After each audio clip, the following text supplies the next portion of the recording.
डोई धरिला धरिला पाळी लाविला लाविला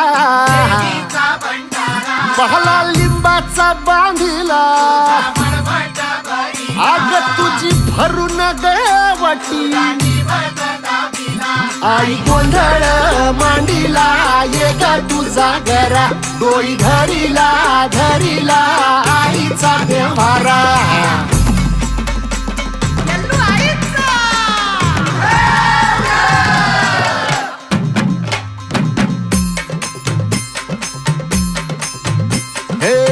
हाती परडी कुंकू भाळी अंतरी तेवली ज्योती ग भंडाऱ्याची मुठ उधळली पाप जळली कोटी ग सेवेसाठी